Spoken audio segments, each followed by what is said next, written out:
Ok, entonces, muy buenos días, que el Señor les bendiga muy ricamente. Buenos días a los que van a ver nuestra transmisión en línea. Gracias por estar con nosotros. Voy a pedirles que abramos nuestras Biblias en el libro de Lucas, capítulo 23 y capítulo 24. Lucas, capítulo 23 y capítulo 24. Y no se preocupen, no vamos a leer todo el capítulo. Va a ser un versículo en el 23 y un versículo en el 24. Lucas 23, 45. Qué interesante. Lucas 23, 45 dice así: y el sol se oscureció y el velo del templo se rasgó.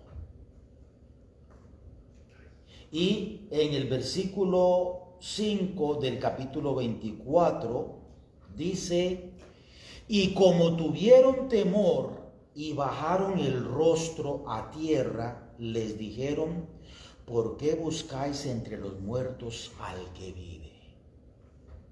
Muy bien, ¿qué tienen que ver estos dos versículos el uno con el otro? Hace un par de días uno de nuestros contactos puso una frase bastante interesante. Yo la traduje y la modifiqué un poquito. El mensaje es: separados por un día. Separados por un día. Pero la frase decía algo así: el día más triste y el día más alegre de la historia humana están separados por un día. ¿Por qué dije anteriormente que es interesante? Porque generalmente nosotros tenemos un periodo de tiempo que podemos decir que es difícil. Estamos pasando, por ejemplo, por una enfermedad nuestra o de un ser querido y es un periodo de tiempo. Y después se soluciona ese periodo y después viene un nacimiento de un bebé que tal vez había sido con dificultad y es un periodo de alegría. Pero generalmente no es un día sumamente triste. Pasa un día y al día siguiente es un día exuberante, lleno de gozo y de alegría. Porque generalmente la vida no funciona de esta manera. Sin embargo, el día más terrible, el día más oscuro de la historia humana fue el día en que nosotros los seres humanos decidimos matar al autor de la vida. Entonces, en el capítulo 23, versículo 45, dice que en ese día, ya cuando Cristo estaba a punto de morir, ya estaba clamando al Padre en el versículo 46, en tus manos encomiendo mi espíritu, y habiendo dicho esto, expiró, o sea, murió. Justamente antitos de esto, el sol se oscureció. Bueno, sí, eso seguro fue un eclipse. ¿Sí? Dios pudo haber utilizado un eclipse. Sí, lo hubiera podido haber utilizado. También Dios pudo literalmente haber oscurecido el sol como una señal de luto, como una señal de duelo. Hay diferentes razones por las cuales los países, las ciudades, los estados están de luto. Ahorita hubo una historia trágica de las tantas que han estado dándose, pero allá en Washington un loco intentó meterse en la parte ahí del Capitolio y uno de los guardas lo confrontó y terminó muriendo. un veterano de 18 años de ser veterano, estaba trabajando como policía en el Capitolio y murió. Viuda e hijos. Hace un tiempito también había muerto otro que había dejado a su viuda y creo que tenía siete hijos. Era cristiano. Cristiano este. Uh-huh. Entonces,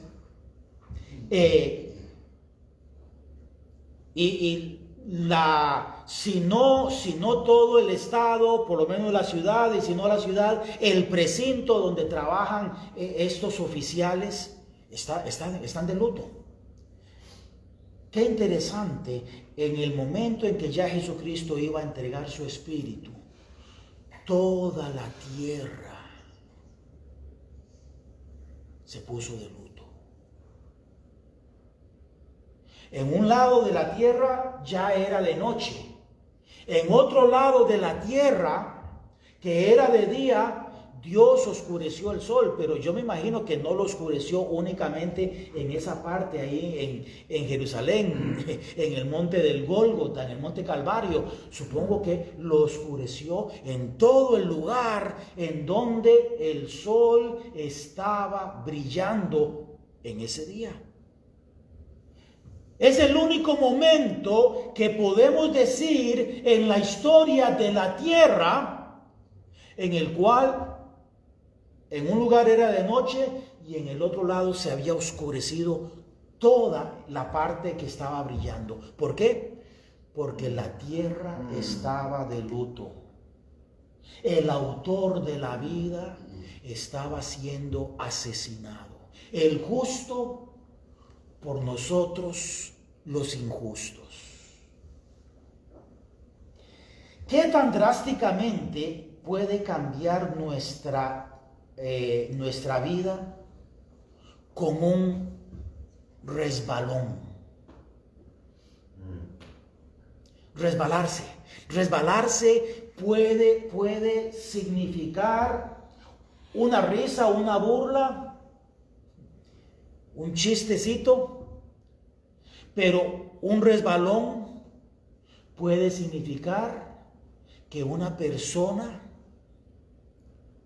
termine en silla de ruedas el resto de su vida, o peor aún, en una cama parapléjico el resto de su vida. Y Amy por allá dijo otra cosa, no se oyó, pero yo le leí los labios. Un resbalón puede significar la muerte. Uno de los primeros hispanos con los que tuvimos relación, su nombre es Miguel.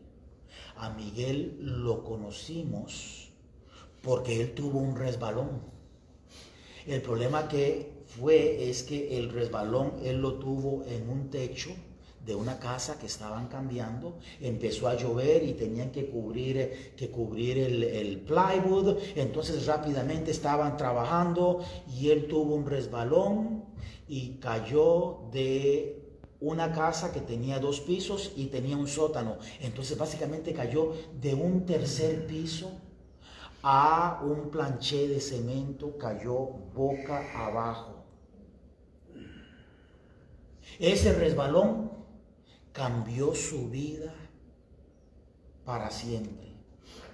Entonces, nuestra vida puede cambiar por un pequeño resbalón. Nuestra vida puede cambiar por una llamada telefónica. Creo que una de las llamadas telefónicas más difíciles es cuando se nos informa de que un ser querido, está enfermo, enfermo terminal, o la muerte, ¿verdad?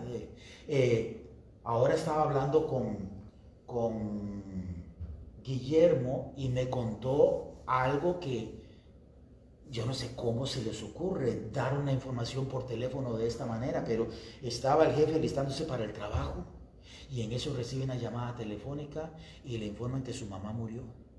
Y claro, él quedó devastado, entonces llamó a Guillermo. Guillermo, necesito que vengas, necesito un poquito de apoyo, necesito un poco de oración. Entonces Guillermo batalló, estaba en un lado completamente a las 5 de la tarde aquí en Atlanta, tuvo que viajar para llegar a donde estaba el jefe, se lo encontró totalmente frustrado, llorando. Ya se abrazaron, oró por él, y ya en eso fue la hermana la que llamó. La hermana era la que le estaba cuidando. La señora ya tiene 94, 95 años, le están dando morfina por dolores. Entonces, esa es la mamá, ¿verdad? Yo no dije la esposa, era la mamá. Entonces, ya al ratito llama, ay no, me equivoqué.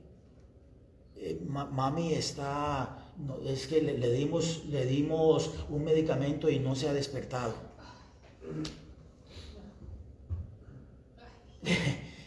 Una llamada telefónica y su mundo se acabó, en un sentido figurado. Y la otra llamada telefónica, su mundo volvió otra vez a resucitar, aunque la mamá todavía estaba inconsciente. Pero me explico, una llamada telefónica puede cambiar nuestra vida de una manera sumamente drástica. Una mirada.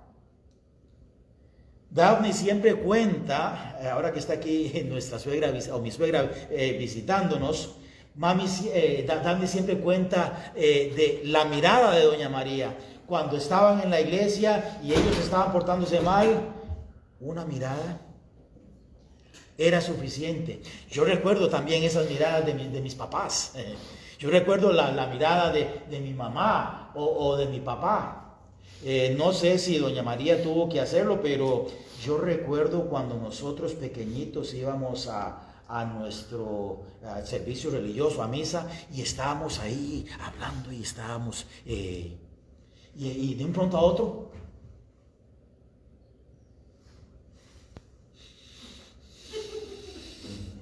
un pellizco que nos daba. Entonces una mirada, un pellizco transformaba nuestro comportamiento, por lo menos por un rato. No les digo, no les garantizo que era transformado por el resto de la misa, pero sí nos transformaba. Un silencio puede cambiar nuestra vida de una manera grande. ¿Se imaginan una pareja que estén hablando y que ella le diga a él o que él le diga a ella, vida, no sabes cuánto te amo y cuánto agradezco a Dios por habernos unido? ¿Qué esperaría uno? Algo similar. Yo también, cariño, te amo mucho y también agradezco a Dios.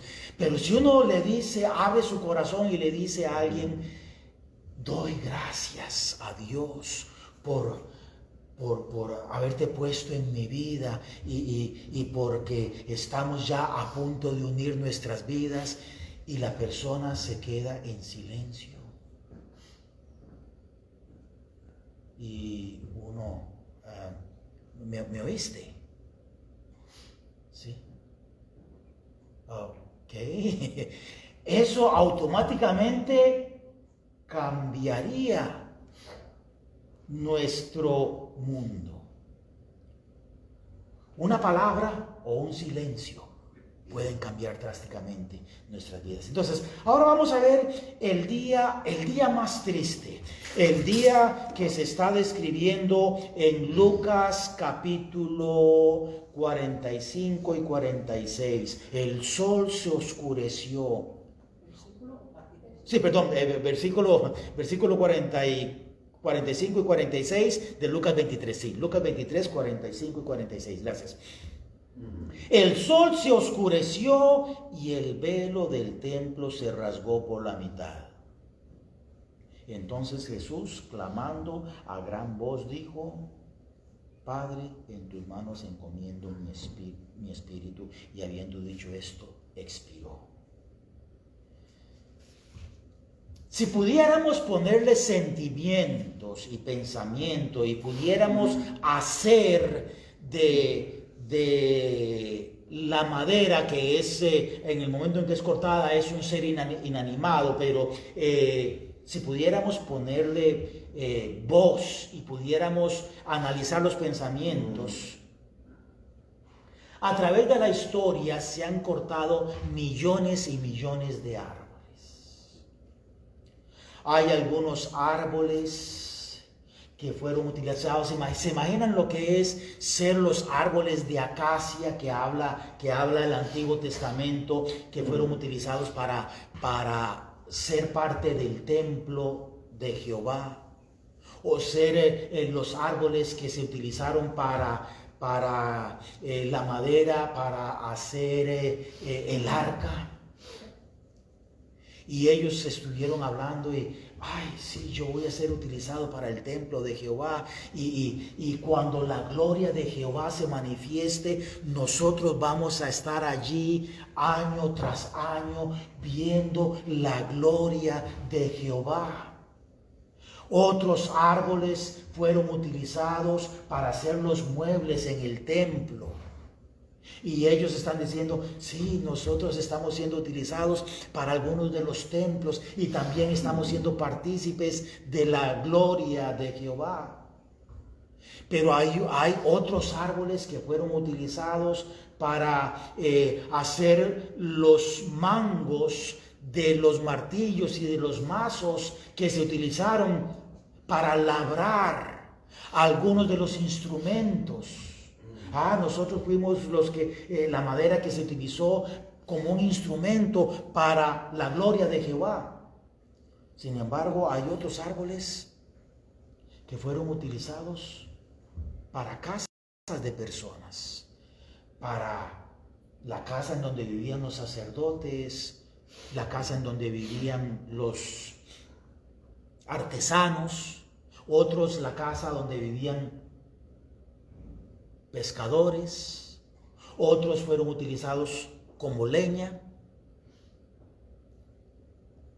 Pero creo que si pudiéramos ponerle palabras a la madera, me imagino que el madero de donde se hizo la cruz de Cristo estaba resistiendo y diciendo, no, yo no quiero ser aquel que vaya a ser el instrumento de castigo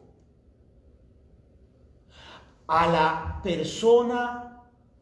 La única persona que nunca cometió pecado, la única persona la persona que menos merecía ser crucificada. Y me imagino que si el madero hubiese podido, se le hubiera dado una boca, hubiera protestado vehementemente, no, yo quiero rehusarme a que claven al autor de la vida. Yo quiero rehusarme a que claven en mí al que me hizo, al que me diseñó.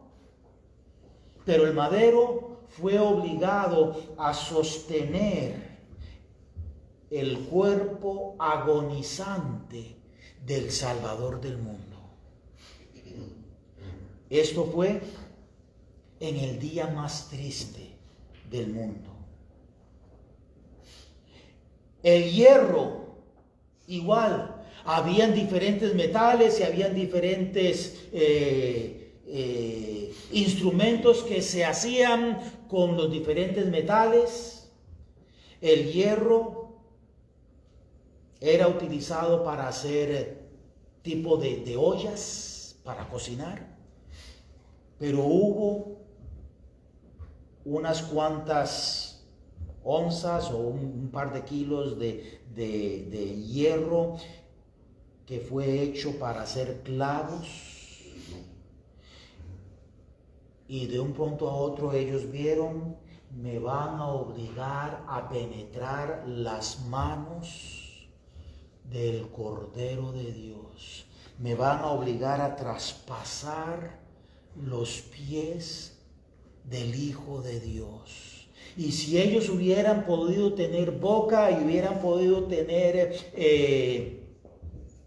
algún tipo de forma de defensa, hubieran protestado y hubieran dicho: hay tantos maleantes, hay tantos asesinos, hay tantas personas que gustosamente yo penetraría sus manos porque lo merecen, pero este es el Cordero de Dios, el Hijo de Dios que quita el pecado del mundo, el único ser humano que no conoció pecado. Hay algunas de esas fotografías graciosas donde se va a llevar a un perro a bañar o se va a llevar a un gato a bañar, y ahí se ve donde especialmente los gatos abren las zarpas y están agarrándose con las uñas porque no quieren que los lleven a ser bañados. Yo me imagino que los clavos estaban viendo a ver cómo hacían para agarrarse de algún lado porque no querían penetrar los brazos o las manos ni los calcañares del Salvador Jesucristo. Muy posiblemente que no eran clavos nuevos, posiblemente que ya habían sido reciclados, y en algunos casos ellos no tenían ningún inconveniente porque la persona lo merecía, pero en este caso no. Esto sucedió en el día más triste de la historia de la humanidad. El látigo fue obligado a torturar al único ser humano que nunca había conocido pecado. Un bastón, posiblemente de madera, con 3 filamentos de cuero, y estos filamentos tenían astillas de metal o de hueso, y fueron obligados a clavarse en las espaldas del Salvador, y ellos posiblemente que cuando iban hacia la espalda, si se les pudiera leer la mente y si tuvieran algún tipo de pensamiento, estuvieran diciendo: no, a él no queremos hacerle daño, él no lo merece. Sin embargo, fueron obligados y se clavaron, y al clavarse fueron removidos drásticamente una y otra vez. 39 veces fueron obligados a cortar la carne del único ser humano totalmente inocente.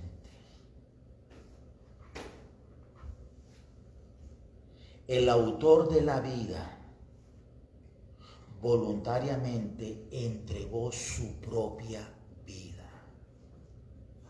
Jesús es vida. Jesús provoca vida.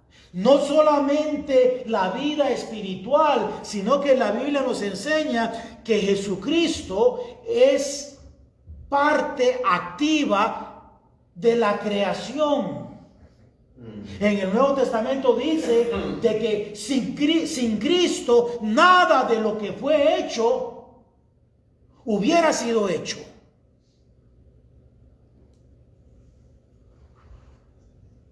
¿Cómo se le puede quitar la vida a la vida? Realmente no se le puede quitar, porque la vida es vida.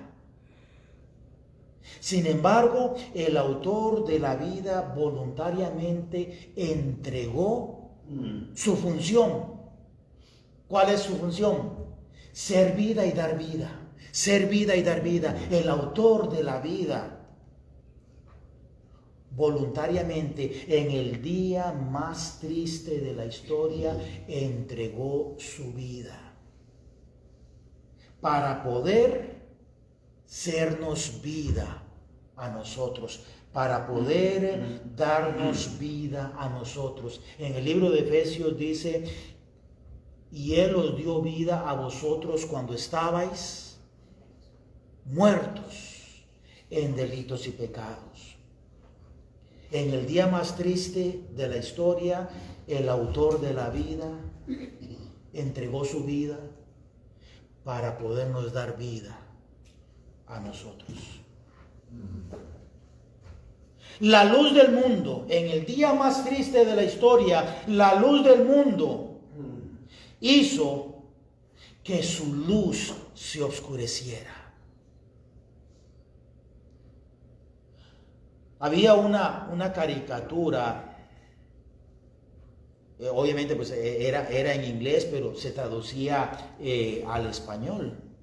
Y en Costa Rica había un periódico que la publicaba todos los días, La Nación. Y la caricatura era, o es, Olafo, la del vikingo. Entonces pregunta Olafo, yo no recuerdo cómo se llamaba el amigo, Olafo era grandote, y un vikingo grandote, barba y los cuernos arriba, y el otro era flaquillo y tenía un yelmo chiquitito, en fin, nada impresionante, pero le dice, fulano, como les digo, no recuerdo cómo se llamaba, pero fíjate a ver si ya el oscurantismo terminó. Entonces abrió la puerta, estaba oscuro afuera, abrió la puerta y la sombra penetró hacia donde estaba la luz. Entonces le dice, no, todavía no ha terminado. Pero nosotros sabemos de que no es así. La oscuridad no penetra a donde está la luz. La luz penetra a donde está la oscuridad. Si tenemos una habitación en donde hay luz y tenemos otra habitación en donde hay oscuridad, y se abre una puerta, la puerta que divide las dos habitaciones, la luz va a expandirse hacia donde está la oscuridad, no la oscuridad hacia donde está la luz. Y hay una razón, ni siquiera sé cuál sería, científica o física, por la cual eso se da. Y es que la luz realmente no, la oscuridad realmente no existe. La oscuridad en sí no existe. La oscuridad existe únicamente en forma relativa cuando no hay luz. Pero si hay luz, la oscuridad no existe. Entonces, podemos decir que la oscuridad es simplemente la ausencia de la luz. Pero la oscuridad no existe. En cambio, la luz sí existe. La luz necesita una fuente que la produzca. La oscuridad no. Con solamente de que no haya una fuente que produzca luz, la oscuridad está allí porque la oscuridad es simplemente la ausencia de la luz. Entonces, la luz del mundo, Dios envió a Jesucristo para ser la luz del mundo. La luz del mundo, en ese día tan fatídico, en el peor día de la historia humana, voluntariamente se apagó. ¿Para qué? Para poder nuevamente volverse a encender. Y no solamente volverse a encender, sino producir en nosotros una vela o un espejo que siga reproduciendo esa luz. Hace muchos años me habían invitado a hablar en Awana, en Shiloh Hills, y se me ocurrió hacer un experimento. Les pedí a los líderes y a los niños más grandes que por favor trajeran un espejo, de esos espejitos, no de los grandes, un espejito. Entonces les pedí que por favor apagaran las luces.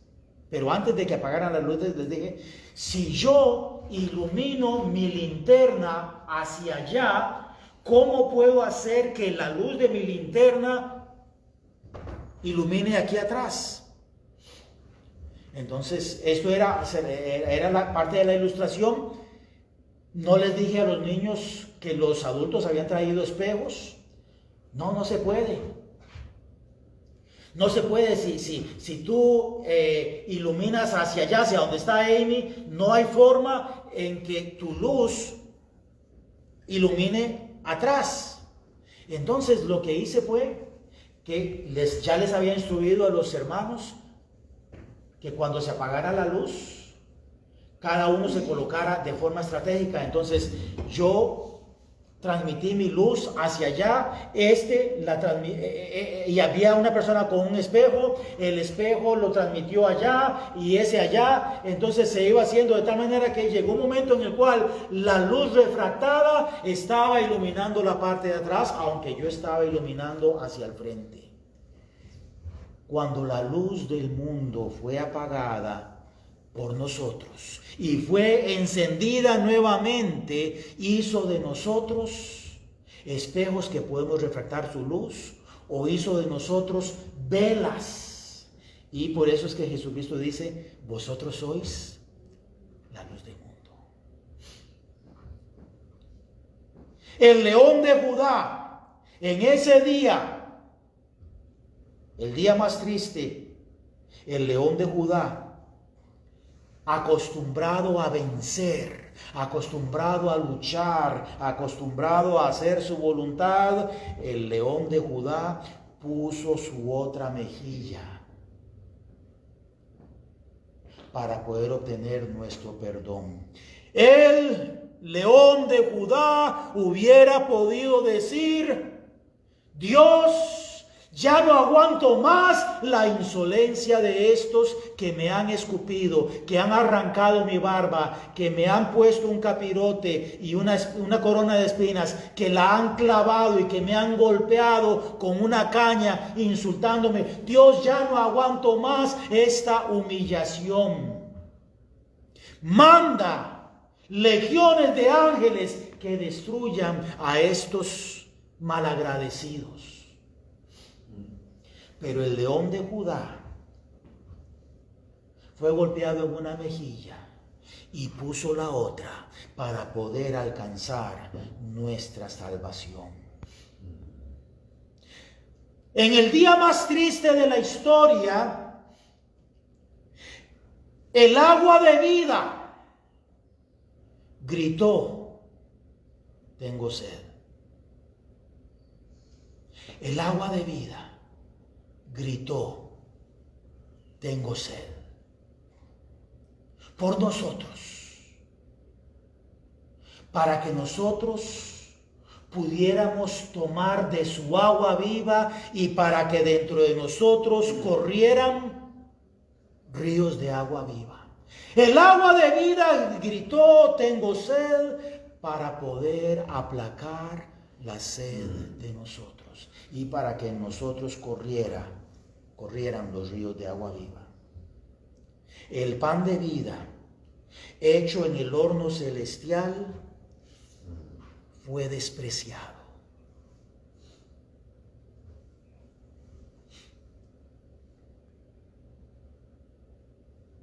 Hoy en día, por lo menos acá en nuestra zona, podemos ir a una de las tiendas de los supermercados y comprar pan. Hay pan que lo venden 99 centavos. Pero Mindy ha estado haciéndonos pan, ha estado experimentando diferentes recetas, ha estado mejorando un 100%. ¿Qué diferencia habría si nosotros cortáramos un pan de esos que valen 99 centavos y nos comiéramos un pedacito y dijéramos: no me gustó, y lo tiramos? O que el de Mindy cortáramos un pedacito y uy, qué feo que está, y lo tiráramos. Porque el de Mindy tiene mucho más preparación. Es un pan que ella tiene que alimentar la masa, y después de que la alimenta tiene que prepararla y tiene ¿cuántos días desde que empiezas el proceso? 3 días desde que empieza el proceso hasta que ya puede hacer el pan. Es un pan artesanal. Y nuestra familia, si le regaláramos uno de esos panes y lo encontráramos en la basura, dolería, sabiendo el esfuerzo de que Mindy hizo.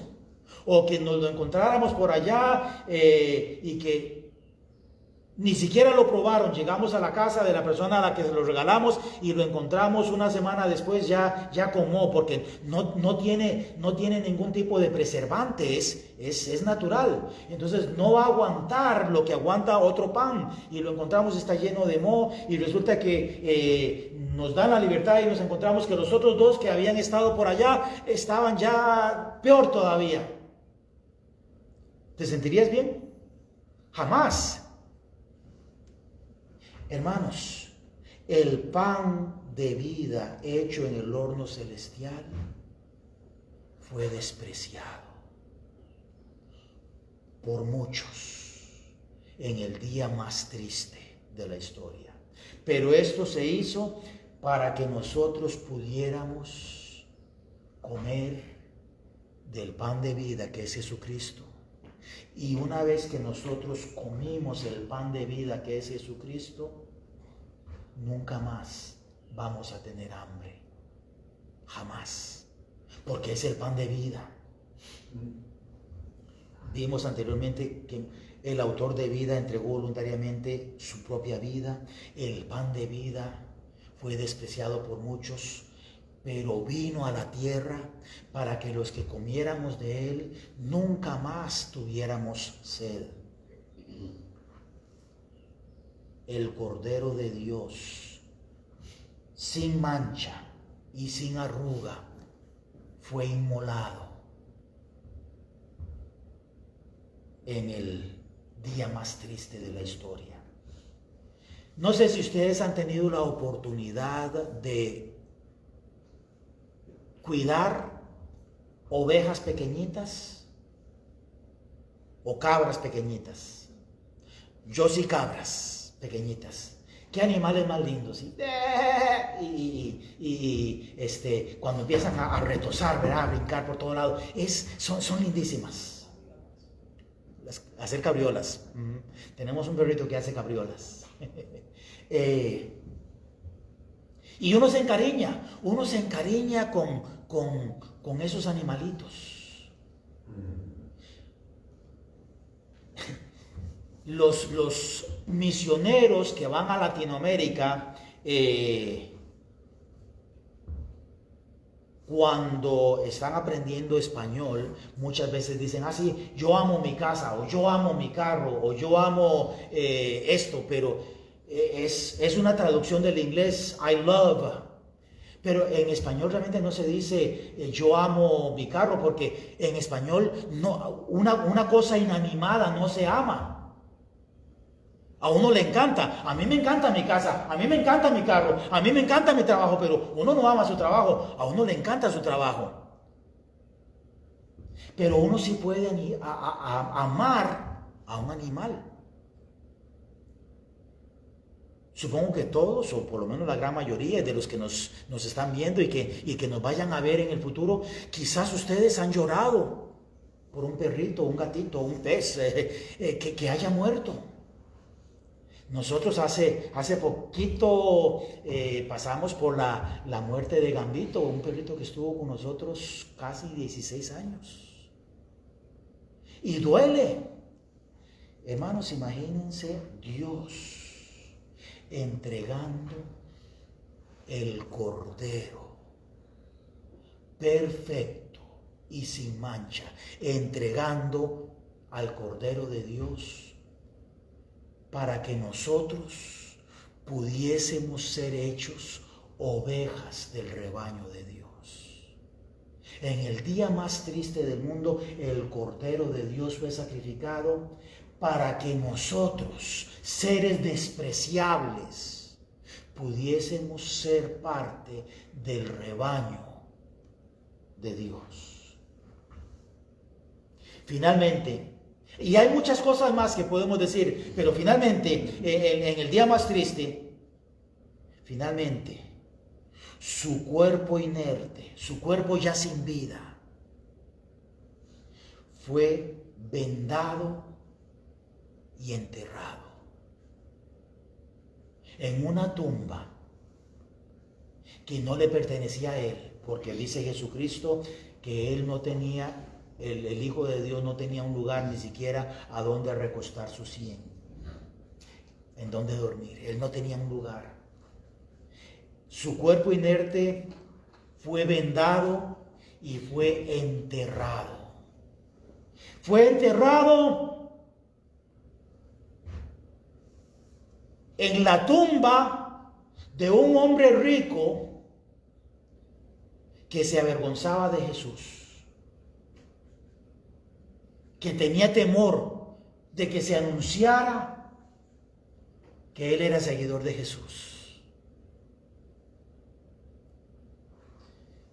En el versículo de 5, 24:5, y como tuvieron temor y bajaron el rostro en la tierra, les dijeron: ¿por qué buscáis entre los muertos al que vive? El día más alegre de la historia. El día más alegre de la historia. El Salvador del mundo retomó su vida. Las garras de la muerte no pudieron mantenerlo. A través de la historia hubo personas que resucitaron, pero que habían resucitado temporalmente.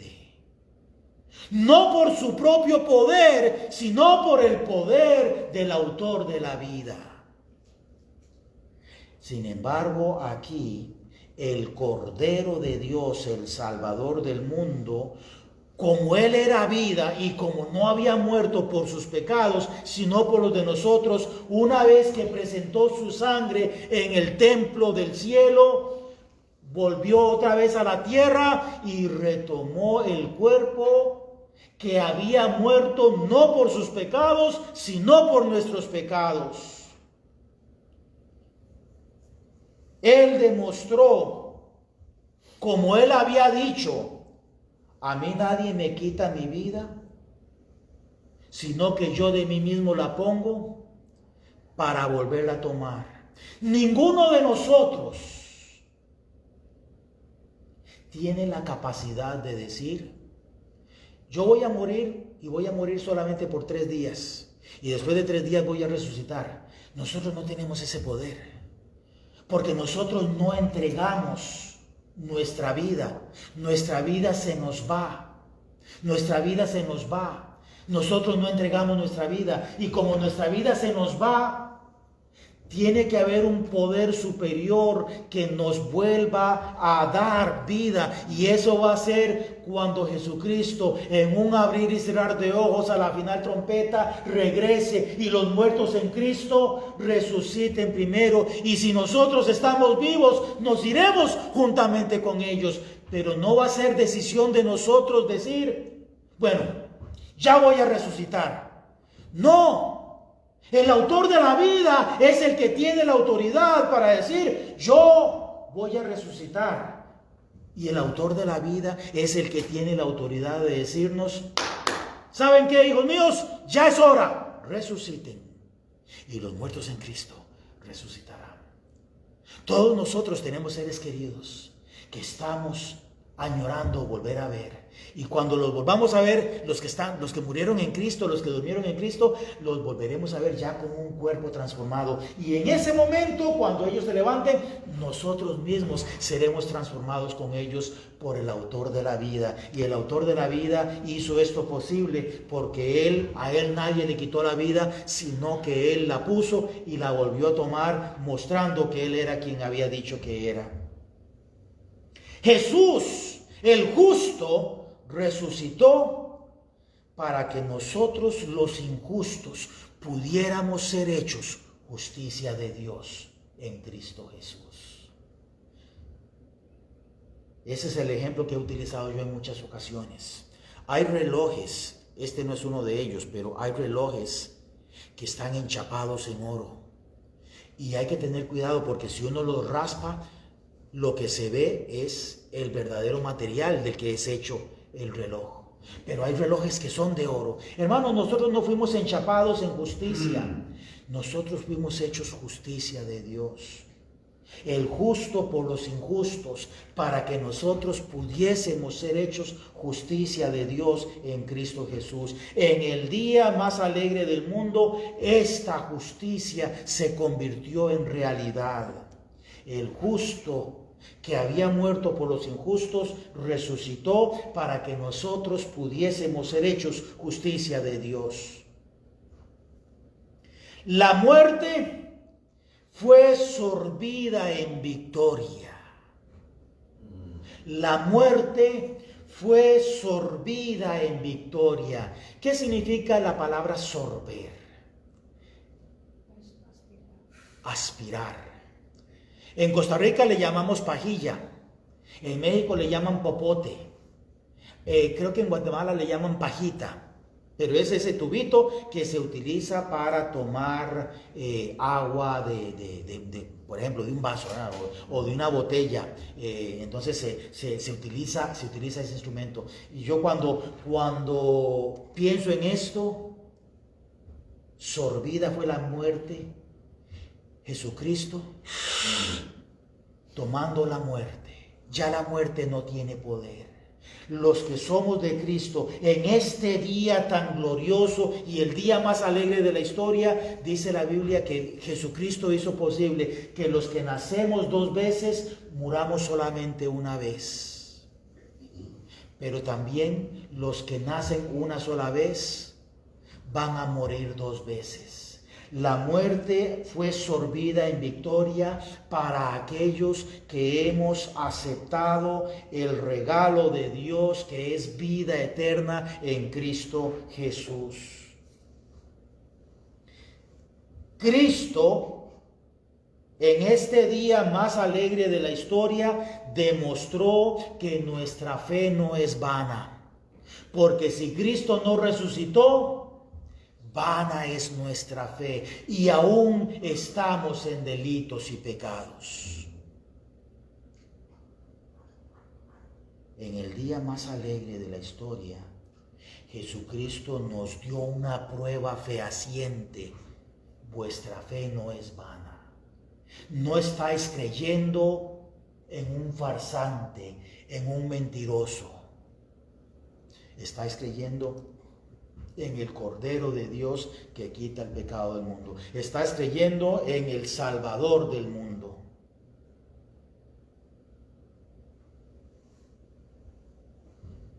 Cuando la muerte fue sorbida en victoria, dice el libro de Apocalipsis, y el último enemigo, la muerte, fue vencido. Su cuerpo inerte fue vendado y fue enterrado. En el día más triste, en el día más alegre, su cuerpo viviente y resucitado se levantó nuevamente. En el día más triste, su cuerpo fue transportado. En el día más alegre, su cuerpo salió victorioso por sus propias fuerzas, por su propio poder. ¿Y qué es lo que nos dice en la Biblia, en el libro de los Hechos? Y recibiréis poder. Ese mismo poder es el poder que radica en nosotros, y ese mismo poder va a ser el día que si hemos muerto cuando Jesucristo venga, ese mismo poder que estaba en Jesucristo es el poder que nos va a levantar a nosotros y que nos va a poder permitir oír la voz de Cristo, la voz de arcángel y la trompeta de Dios. Ya finalmente, ya para finalizar, en el día más alegre de la historia de la humanidad, Cristo demostró que Él era Emmanuel, Dios con nosotros. No era un ángel de Dios, no era un representante de Dios, no era un embajador de Dios, era Dios con nosotros. Dios con nosotros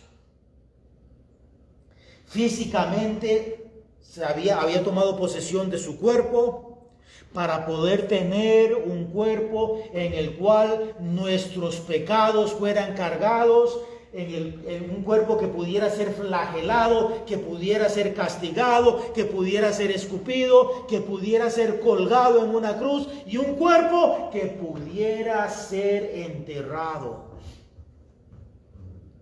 Pero al tercer día, ese mismo cuerpo, Dios con nosotros, Emmanuel, resucitó para que pudiera tener un cuerpo que durante 40 días pudiera ser visto por gran cantidad de testigos. En una ocasión, más de 500 testigos lo vieron a Jesucristo. Ahora, cuando estábamos en el cementerio, en el domingo de resurrección, hubo un señor muy amigable, me empezó a hablar, me dice, yo lo recuerdo a usted, pero yo creo que era por amigable y no porque realmente me recordara. Pero me dice, yo me pregunto, ¿cómo va a resucitar Jesucristo? No Jesucristo, ¿cómo resucitó Jesucristo? ¿Y cómo vamos a resucitar nosotros los que creemos en Jesucristo? Entonces yo le dije, bueno, mi política como predicador es, cuando la Biblia guarda silencio, es mejor guardar silencio.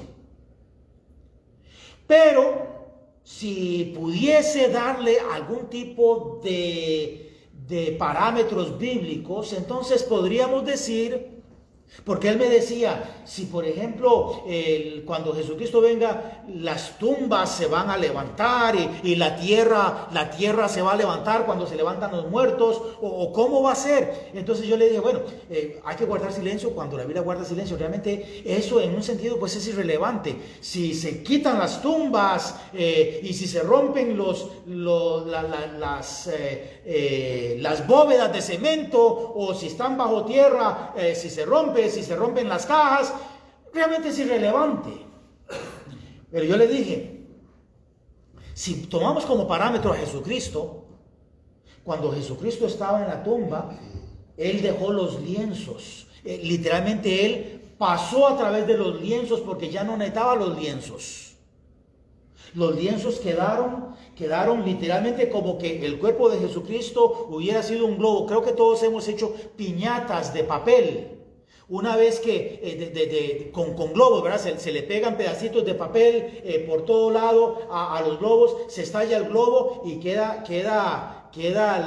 la piñata. Entonces yo supongo que así fue como quedaron los lienzos. Literalmente es como que se hubiera estallado Jesucristo y quedaron los lienzos y se aplastaron, pero ya vacíos. Y Jesucristo había resucitado con un cuerpo nuevo, pero también dice que la gran piedra fue empujada. ¿Necesitaba Jesucristo empujar la piedra para poder salir? No, Él hubiera podido traspasar la piedra. Pero Él empujó la piedra para que los guardas supieran que Él había resucitado. Y para que pudiera decirle a toda la gente, a los fariseos y escribas, esto fue lo que pasó. Estábamos de guarda y de un pronto a otro la piedra fue corrida. Entonces, yo le dije a él, sí, sería bonito. Se imagina lo que es que hoy, estando aquí en el cementerio, estando aquí en el domingo de resurrección, oyéramos la voz. Y sí, si las tumbas tuvieran que ser abiertas físicamente, una gran cantidad de trozos de cemento y de mármol y de tierra se van a levantar. Y los muertos en Cristo van a resucitar ya con cuerpos corruptibles. Y si no, simplemente ellos van a desmaterializarse y materializarse ya con cuerpos transformados. Y nosotros también seremos transformados y después seremos arrebatados juntamente con ellos. Cualquiera de las dos opciones son maravillosas. Lo importante es que no busquemos entre los muertos al que vive, porque Él no está en la tumba, Él resucitó. Hoy en día está intercediendo por nosotros, es nuestro abogado. Hoy en día está preparando una morada para todos los que somos de Él, y cuando termine de preparar esa morada, vendrá otra vez y nos tomará para que donde Él esté, o sea, en el cielo, allí estemos nosotros para siempre con Él. Vamos a orar. Padre bendito, como siempre, Señor, te suplicamos que tú bendigas a cada uno de los presentes, a los que nos están viendo en línea, a los que nos van a ver posteriormente, Señor. Te suplico en el nombre de Jesucristo que como cristianos nos ayudes a ser valientes, proclamando que Jesucristo está vivo, que Jesucristo es el Cordero de Dios que quita el pecado del mundo, que Él, el autor de la vida, voluntariamente entregó su vida para podernos dar vida a nosotros, que Él voluntariamente permitió que su cuerpo fuese enterrado, pero que en el día más alegre del mundo, Él se levantó con poder, sin ayuda de nadie, porque el autor de la vida volvió a tomar la vida para podernos dar vida a nosotros, que estábamos muertos en delitos y pecados. Gracias, Señor, porque lo hemos creído. Gracias, Señor, porque no es una tradición, es verdaderamente una convicción, y sabemos que Él pronto regresará por nosotros, porque lo agradecemos y lo suplicamos en el nombre de Cristo. Amén. Que el Señor les bendiga muy ricamente, a ustedes también que nos han acompañado, bendiciones, y que el Señor les bendiga muy ricamente.